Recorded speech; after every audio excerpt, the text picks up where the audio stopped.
The Lanco plant under UPCL is situated in Nandikor, a small town near Padubidri in the Udupi district of Karnataka. The plant has two generating units that together produce more than 1200 megawatts of electricity. The fuel source for the plant is coal, which is imported from Indonesia. The plant uses 6,000 tons of coal per day. A device called stacker reclaimer is used to send the coal onto a conveyor that transports the coal to the plant. Once inside the plant, the coal is stored in large bunkers. The coal moves from the bunker to the feeder, and coal enters a pulverizer and spins in a large drum where it is grinded into a fine powder. The powdered coal then leaves the pulverizer and heads for the boiler. Large fans are used to blow the coal into the boiler. Once inside the boiler, the coal ignites, releasing intense heat that converts the water in the boiler into steam. The process produces thermal energy, which is transformed into mechanical energy of the turbine, thereby generating electricity.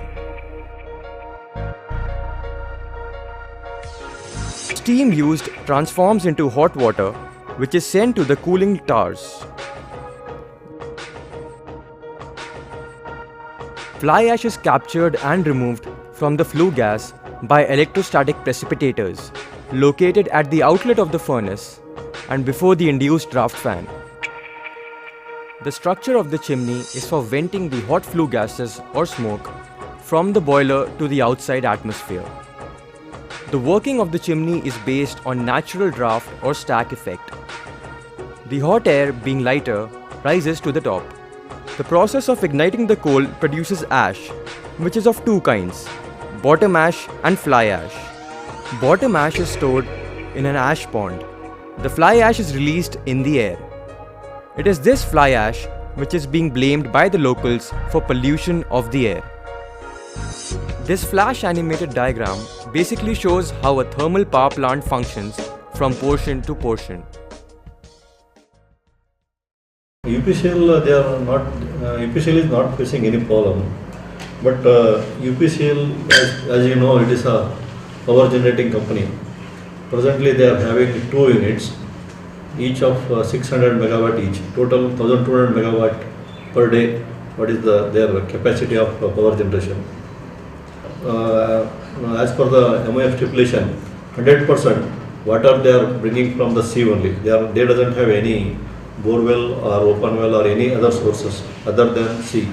From sea, they are taking the water through pipeline, and they have got a desalination plant, that is RO system. They are having reverse osmosis system where they treat the water whichever they required for the domestic and for the boiler purpose, and other water for cooling purpose directly they are using sea water, wherein through cooling tower it is recycled back for the cooling purpose. But the protesters have a different tale to tell.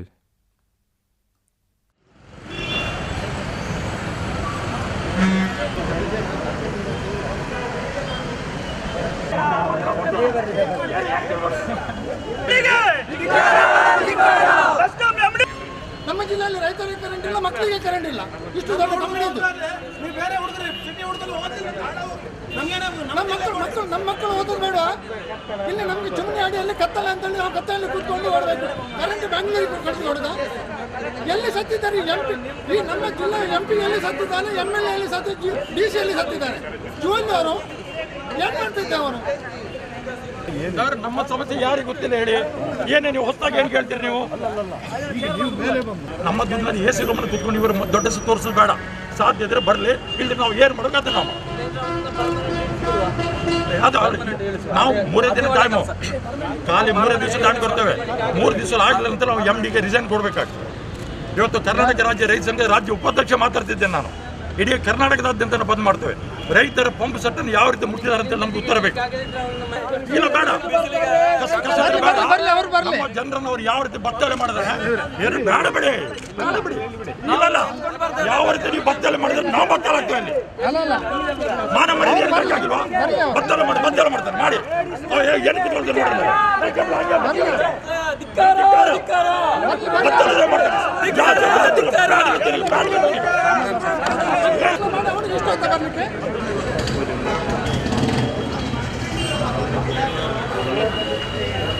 ಈಗ UPCL ಅಲ್ಲಿ ಆಗೋ ಸಂದರ್ಭದಲ್ಲಿ ನಾವು ಏನು ಹೇಳಿದ್ದೇವೆ? UPCL ಆಗೋ ಸಂದರ್ಭದಲ್ಲಿ ನಾವು ಭಾಳ ಸ್ಪಷ್ಟವಾಗಿ ಹೇಳಿದ್ದೇವೆ, ಈ ಏರಿಯಾಕ್ಕೆ ಹೇಳಿದ್ದಂಥ ಯೂನಿಟ್ ಅಲ್ಲ, ನಮ್ಮ ಹತ್ರ ಆಲ್ರೆಡಿ ಇದೆ, ಅದನ್ನು ನೀವು ಕರೆಕ್ಟಾಗಿ ಇಲ್ಲಿ ಮೈಂಟೈನ್ ಮಾಡಿ. ಇದನ್ನು ನೀವು ಬೇರೆ ಎಲ್ಲಿ ಬೇಕು ಅವಶ್ಯಕತೆ ಇರ್ತಕ್ಕಂಥ ಜಾಗ ನೋಡಿ. ನಮ್ಮ ಕರ್ನಾಟಕದಲ್ಲಿ ವಿದ್ಯುತ್ ಕೊರತೆ ಇಲ್ಲ. ಫಾರ್ ಯುವರ್ ಇನ್ಫಾರ್ಮೇಷನ್, ನಮ್ಮಲ್ಲಿ ಇವರು ಕಳ್ತನ, ಲೈನ್ ಲಾಸು, ಡಿಸ್ಟ್ರಿಬ್ಯೂಷನ್ ಲಾಸು, ಮತ್ತು ಅಲ್ಲಿ ಕೆರೆಗಳಲ್ಲೆಲ್ಲ ಹೂಳಕ್ಕೆ ಕಾರ್ಯಕ್ರಮ ಸರಿ ಮಾಡಲಿಲ್ಲ, ಅದರಿಂದಾಗಿ ಇದು ಸಮಸ್ಯೆ ಆಗಿದೆ. These voices of anger are not the only ones against the power plant. Since the time the plant was conceived, there have been many similar protests against the UPCL. Farmers in and around the area have been angry over how their agricultural produce has been damaged due to the pollution caused by the thermal plant. People who have suffered the most because of this plant are the natives of Nandikor. One of the reasons why the locals are agitated is the agricultural damage caused due to the fly ash released by the plant. ಹೆಚ್ಚಾಗಿ ಈ ನಾಗಾರ್ಜುನ ಬಂದದ್ರಿಂದ ನಮಗೆ ನಂದಿಕೂರಿನ ಜನರಿಗೆ ಜಾಸ್ತಿ ತೊಂದರೆ ಅಂತ ಕಾಣ್ತದೆ. ಯಾಕಂತ ಹೇಳಿದರೆ ನಾವು ಸ್ವಲ್ಪ ಹತ್ತಿರದಲ್ಲೇ ಇರುವವರು. ಇಲ್ಲಿ ಅವ್ರದ್ದು ಫ್ಲೈ ಆ್ಯಶ್ನಿಂದಾಗಿ ಮತ್ತು ಈ ರಾತ್ರಿ ಹೊತ್ತಿನಲ್ಲಿ ಅವ್ರದ್ದು ಈ ಸಾಲ್ಟ್ ವಾಟರ್ ಇಬ್ಬನಿಯಾಗಿ ಬಿದ್ದು ಇದ್ದ ಮನೆ ಎಲ್ಲ ಮಾಡು ಇದು ಇದು ಕಬ್ಬಿಣದ ಶೀಟ್ ಎಲ್ಲ ಉಂಟಲ್ಲ, ಎಲ್ಲಿ ಹಾಕಿದ್ದಾರೆ ಅದು ಎಲ್ಲ ಕಂಪ್ಲೀಟ್ ಇದಾಗಿದೆ. ಅದು ಬೂದಿ ಹಾಗೆ ಪುಡಿ ಆಗಿದೆ. ಮತ್ತು ಅದಕ್ಕಿಂತ ಜಾಸ್ತಿ ನಮಗೆ ಇದು ಬಂದದಂತ ಹೇಳಿದ್ರೆ ಕೃಷಿಯ ಬಗ್ಗೆ.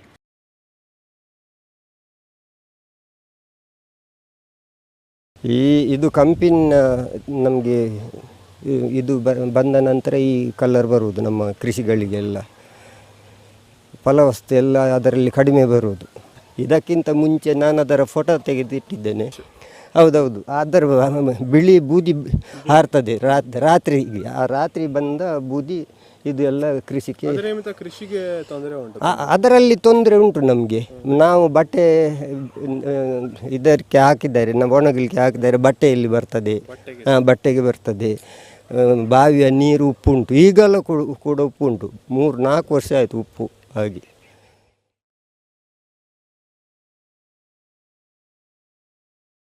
ನಾನು 35 ವರ್ಷದಿಂದ ಕೃಷಿಯಲ್ಲಿಯೇ ನಾವು ಇದ್ದು ನಮ್ಮ ಎಲ್ಲ ಮಕ್ಕಳ ಒಳ್ಳೆಯ ಕೆಲಸ ಇದರಲ್ಲಿಯೇ ಮಾಡ್ತಾಯಿದ್ದೇವೆ.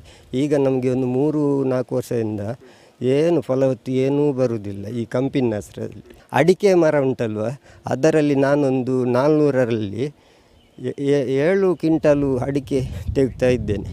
ಈಗ 2 ವರ್ಷದಿಂದ ಅದರಲ್ಲಿ 1 ಕ್ವಿಂಟಲ್ ವರ್ಷಕ್ಕೆ ಬೀಳುವುದು, ಇಲ್ಲದಿದ್ದರೆ 7 ಕ್ವಿಂಟಲ್ ಅದರಲ್ಲಿ. ಹೌದು, 125 ಕರಿಮೆಣಸಿತ್ತು, ಅದು ಎಲ್ಲ ಇದರ ಉಪ್ಪಿನಂಶದಿಂದ ಅದು ಎಲ್ಲ ಹೋಗಿ ಎಲ್ಲ ಸತ್ಯನಾಶ ಆಗಿ ಹೋಗಿದೆ ಎಲ್ಲ. ಇದು ನೋಡಿ ಈಗ ಆದದ್ದು ದನಗಳಿಗೆ ಅದೆಲ್ಲ ಹುಲ್ಲು ತಿಂದರೆ ಕೆಮ್ಮು ಬರ್ತದೆ. ದನಗಳಿಗೆ ಕೆಮ್ಮು ಬರ್ತದೆ. ಈಗ ನನ್ನ ದನ ಉಂಟಲ್ಲಿ ಅಲ್ಲಿ ಉಂಟು ದೊಡ್ಡ ದನ, ಅದಕ್ಕೆ ಕೆಮ್ಮು ಬರ್ತದೆ. ಇಂಥ ಒಂದೊಂದು ಪರಿಸ್ಥಿತಿಯಲ್ಲಿ ನಾವು ಇದ್ದೇವೆ ಈಗ. ಅದು ಎಂತ ಹುಲ್ಲಿ ನಿಮಿತ್ತ, ಆದರೆ ಉಪ್ಪಿನಂಶ ಇದಕ್ಕೆ ಬೀಳ್ತದೆ. ಅವರು ಹೇಳ್ತಾರೆ ಏನಂದರೆ, ಈಗ ಹೇಳ್ತಾ ಇದ್ದಾರೆ 100ಕ್ಕೆ 100 ಮುಂಚೆ ಇತ್ತು, ಈಗ ಸ್ವಲ್ಪ ಬೀಳುವುದುಂಟು, ಆದರೆ ಇದು ಆಗುವುದಿಲ್ಲ, ಅದಕ್ಕೆ ಆಗುವುದಿಲ್ಲ. Many cows have died in Nandikor because of eating grass that is laced with fly ash. Apart from the death of cattle, farmers have to face various other problems related to their crops. As a result of all this, what was once a serene land with flourishing green pastures has today become a barren wasteland.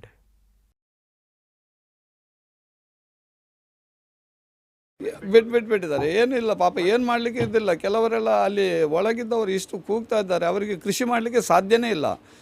ಇನ್ನೊಂದು ಅವರ ಇದರಲ್ಲಿ ಬಂದಂಥ ನೀರೆಲ್ಲ ಗದ್ದೆಗೆ ಬಿದ್ದು ಅರ್ಧ ಅವರದು ಸಾಧಾರಣ ಒಂದು 10 ಎಕರೆ ಗದ್ದೆ ಇದ್ದರೆ ಅದರಲ್ಲಿ ಈಗ ಒಂದು 5 ಎಕರೆ ಕೂಡ ಅವರಿಗೆ ಕೃಷಿ ಮಾಡಲಿಕ್ಕೆ ಹೋಗಿಲ್ಲ. ಒಂದು ಮಾಡಲಿಕ್ಕೆ ಸಾಧ್ಯ ಇಲ್ಲ, ಮಾಡಲಿಕ್ಕೆ ಇದ್ದದ್ದು ಮಾಡಲಿಕ್ಕೆ ಬರೋದಿಲ್ಲ, ಎಲ್ಲ ಮಣ್ಣು ಇದು ಎಲ್ಲ ಬಿದ್ದು ಅಷ್ಟು ಅಯೋಗ್ಯವಾಗಿ ಹೋಗಿದೆ.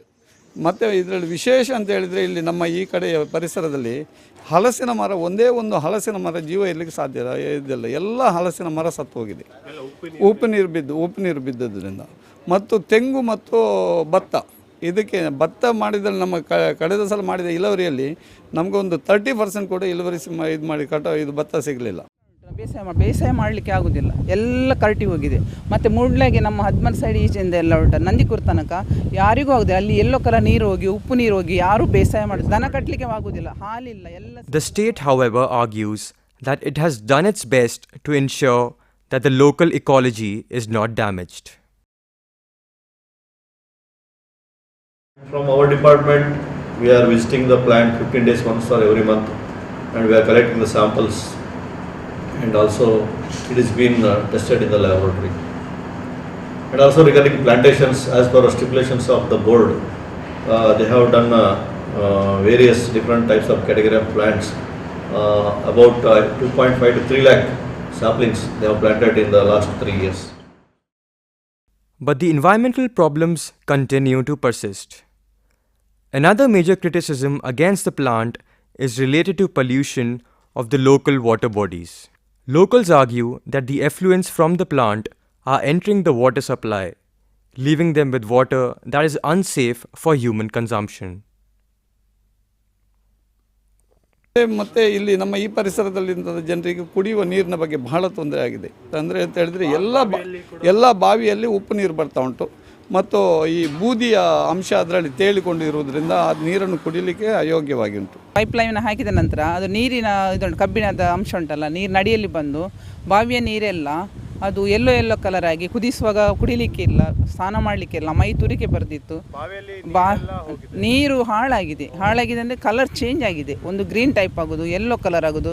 ಮತ್ತು ಅದು ಕುಡಿದರೆ ಒಂದು 2-3 ವರ್ಷದಲ್ಲಿ ನಾವು ನೋಡಿದೆ, ಫಸ್ಟ್ ಈಗ 4 ವರ್ಷ ಆಗ್ತಾ ಬಂತು, ವಾಮಿಟಿಂಗ್ ಆಗಿ ಜ್ವರ ಬಂದು ಅಡ್ಮಿಟ್ ಆಗಿದ್ದೇವೆ 2 ಮನೆಯವರಲ್ಲಿ. ಮಕ್ಕಳು ಅಂದರೆ ಸಣ್ಣ ಮಕ್ಕಳಿದ್ದದ್ದು, ಹಾಗೆ ಎಲ್ಲರೂ ಅಡ್ಮಿಟ್ ಆಗಿದ್ದೇವೆ.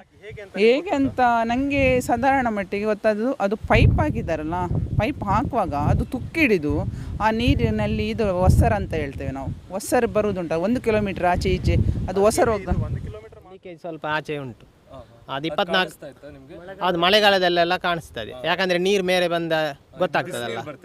ಒಂದು 10-15 HP ಮೋಟಾರಲ್ಲಿ ಬರ್ತದಲ್ಲ, ಅಷ್ಟು ಸ್ಪೀಡಲ್ಲಿ ಬರ್ತದೆ. ಸಾಯಂಕಾಲ ಎಲ್ಲ ಮೀನೆಲ್ಲ ಸಾಯ್ತದೆ ಕೆಲವು, ಮತ್ತು ಅದು ವೇಸ್ಟೇಜ್ ಎಲ್ಲ ಬರ್ತದಲ್ಲ, ಬಿಸಿ ನೀರೆಲ್ಲ. ಆದ ಕಾರಣದಿಂದ ಹಂದಿ ಎಲ್ಲ ಒಂದು 7-8 ಹಂದಿ ಸತ್ಯ ಹೋಗಿದೆ, ನೀರೆಲ್ಲ ಇದು ಮಾಡಿ. ಜೀವನ ಮಾಡಲಿಕ್ಕೆ ನಮಗೆ ತುಂಬ ಕಷ್ಟ, ಇನ್ನೂ ತುಂಬ ಕಷ್ಟ. ಮಕ್ಕಳು, ಸಣ್ಣ ಮಕ್ಕಳ ಮೇಲೆ ಬರುವಾಗ ಹುಟ್ಟಿದ ಮಕ್ಕಳಿಗೆ ತುಂಬ ಪ್ರಾಬ್ಲಮ್ ನೋಡಿ. ಅಲ್ಲಿಂದ ಇಲ್ಲಿ ತನಕ ನೀರು ಯಾರು ಮುಂದೆ ಹೋಗಿ ಒಂದು ಕಂಪ್ಲೇಂಟ್ ಕೊಡೋದಿಲ್ಲ. ಆ ಮನೆಯಲ್ಲಿ ನೀರು ಕುಡಿಲಿಕ್ಕೆ ಆಗೋದಿಲ್ಲ. ಆ ಮನೆಯಲ್ಲಿ ಎಷ್ಟೋ ಸಲ ಹೇಳಿದರು, ದೊಡ್ಡ ಬಾವಿ ಅವರದ್ದು. ಈಗ ಮೇಲೆ ಕೂಡ ನೀರು ಕುಡಿಲಿಕ್ಕೆ ಆಗೋದಿಲ್ಲ, ಅವರು ಅಲ್ಲಿಂದ ತರುವುದು, ಸ್ವಲ್ಪ ನೀರು ಕುದಿಸುವುದು. ನಾವು ಕೂಡ ಇವತ್ತು ಈ ದಿನದಿಂದ ಕೂಡ ಇವತ್ತಿಗೂ ಕೂಡ ಕುದಿಸೇ ನಾವು ಕುಡಿಯುವುದು, ಮತ್ತು ಅನ್ನಕ್ಕಿಡುವುದು, ಸ್ನಾನ ಮಾಡೋದು ಬಿಸಿನೀರೇ. ಅದು ಎಂತ ಆಗಿದೆ ಯಾರಿಗೆ ಗೊತ್ತಾ? ಕೆಮಿಕಲ್ ನೀರು ಅಂತ ಅದರಲ್ಲಿ ಎಂತ ಬರ್ತದೆ ಯಾರಿಗೆ ಗೊತ್ತಾಗ್ತದೆ? ನಮಗೆ ಅದನ್ನೆಲ್ಲ ತಡಿಯಲ್ಲಿರೋದು. ಈ ಬಾವಿಗೆ ಎಂತ ನೀರು ಬರ್ತದೆ, ಈ ನೀರು ಟೆಸ್ಟಿಗೆ ಅಂತ ಕೊಂಡೋಗಿದ್ದಾರೆ. ರಿಪೋರ್ಟ್ ಇಷ್ಟವರೆಗೆ ನಮಗೆ ಸಿಗೋದಿಲ್ಲ, ಎಂತ ಅಂತ ನಮ್ಗೆ ಗೊತ್ತಿಲ್ಲ. ಅದು ಎಂಥ ಕೆಮಿಕಲ್ ಅದರಲ್ಲಿ ಮಿಕ್ಸ್ ಆಗಿದೆ ಆ ನೀರಲ್ಲಿ ಯಾರಿಗೂ ಗೊತ್ತಿಲ್ಲ. ಅದು ರಿಪೋರ್ಟ್ ಇಷ್ಟವರೆಗೂ ನಮ್ಮ ಕೈ ಸೇರಲಿಲ್ಲ. ಇನ್ನು ನೋಡಬೇಕು, ಇದು ಅಲ್ಲಿ ಬಿಸಿ ನೀರು ಬಿಟ್ಟರೆ ಉಂಟಲ್ಲ, ಇನ್ನು ಎಷ್ಟು ತೊಂದರೆ ಉಂಟಂತ ಅದು ಮತ್ತೆ ಗೊತ್ತಾಗಬೇಕು. ನೀರಿನದು ಈಗ ಇದು ಸಮುದ್ರದ ಹೊಯ್ಗೆ ಉಂಟಲ್ಲ, ಕಪ್ಪಾಗ್ತಾ ಬಂತು, ಇನ್ನು ಏನಾಗ್ತದೆ ಅಂತ ಮತ್ತೆ ನೋಡಬೇಕು ನಾವು. ಇದು ಮ್ಯಾನ್ವಾಲ್ ಉಂಟಲ್ಲ, ಇದರ ಒಳಗಡೆ ನೀರೆಲ್ಲ ಬಂದು ಇದಾಗೋದು, ಆ ಕಡೆ ಎಲ್ಲ ಹೋಗ್ತದೆ ಪೈಪಲ್ಲಿ. ಅದರ ಒಳಗಡೆ ಎಲ್ಲ ತುಂಬ ಮೀನೆಲ್ಲ ಸಾಯ್ತದೆ.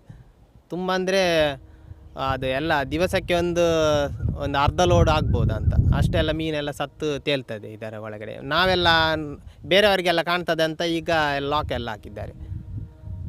ಮತ್ತು ಅಲ್ಲಿ ಪಂಪ್ ಹೌಸಲ್ಲಿ ಸಹ ತುಂಬ ಮೀನು ಸತ್ತು ಇದೆಲ್ಲ, ಅದನ್ನೆಲ್ಲ ಅವರು ಲಾರಿಯಲ್ಲೆಲ್ಲ ರಾತ್ರಿಯಲ್ಲಿ ಕೊಂಡೋಗುದಂತೆ. ಆ ಥರ ಎಲ್ಲ ವರ್ತಮಾನ, ಮತ್ತು ನಾವು ನೋಡಲಿಲ್ಲ ಅಷ್ಟು. Under this land is one of the pipelines of the plant. For setting it up, the entire area was deforested. Because of this problem, Many families in this area have been forced to leave this land, which was once their home. ಮತ್ತೆ ನೀವು ನೀರಿಗೆಲ್ಲ ಏನು ಮಾಡೋದು? ಇಲ್ಲಿ ಉಪ್ಪು ನೀರು ಸಿಕ್ಕಿದ್ರೆ ಮತ್ತೆ ಬೇರೆ ಏನು? ಅಲ್ಲ, ಈಗ ಇಲ್ಲಿ ಕೆಲವು ಕಡೆ ಎಲ್ಲ ಬೋರ್ವೆಲ್ ಇದ್ದು ಇದು ಪೈಪ್ಲೈನ್ ಬರ್ತಾ ಉಂಟು. ಪೈಪ್ಲೈನಿಂದ ಕೆಲವು ಇದರಲ್ಲಿ ಬೋರ್ವೆಲ್ ನೀರಿನಲ್ಲಿ ಈಗ ಸರ್ಕಾರದ ನೀರಿನಿಂದ ಯೂಸ್ ಮಾಡ್ತಾ ಇದ್ದಾರೆ. ಒಳಗಿನವರು ಬಹಳ ಕಡೆಗೆ ಅವರಿಗೆ ಉಪಾಯನೇ ಇರುವುದಿಲ್ಲ. ಎಲ್ಲೆಲ್ಲಿ ಒಂದು ಮೈಲ 1.5 ಮೈಲ ದೂರ ಹೋಗಿ ಬೇರೆಯವರ ಬಾವಿಯಿಂದ ತಂದು ನೀರು ಕುಡಿತಾ ಇದ್ದಾರೆ. Earlier we had some problems regarding 2 years back there was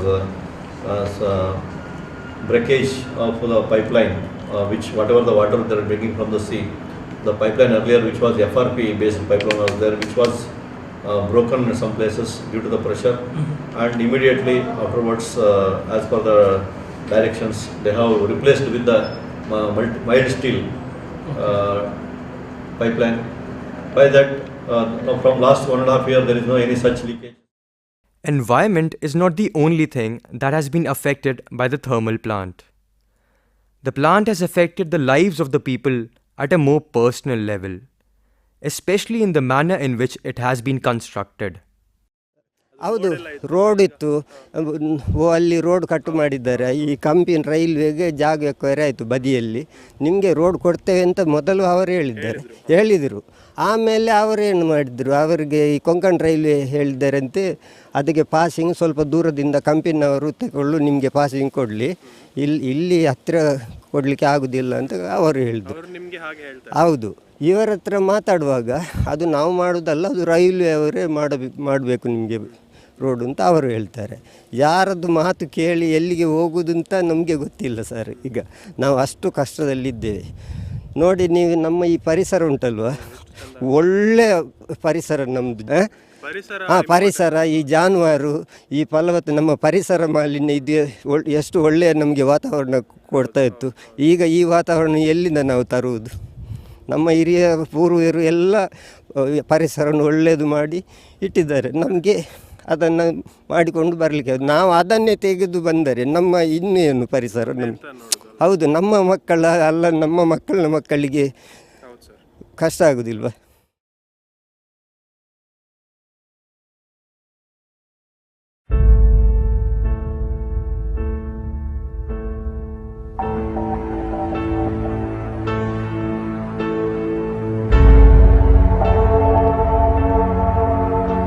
As we march towards growth and development, issues pertaining to the lives of the rural people and their environment are often ignored. As a nation of over 1 billion people, we need energy, but not at the cost of lives of others. The answer to this problem perhaps lies in looking at renewable sources of energy, such as wind, hydroelectricity, and solar energy. These sources produce energy without causing ecological damage.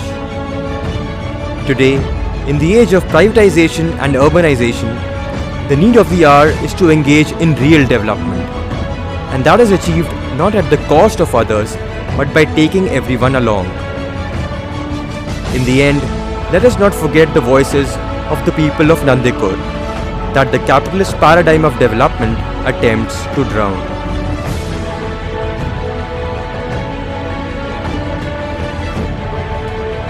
The earth provides enough for every man's need, but not for every man's greed.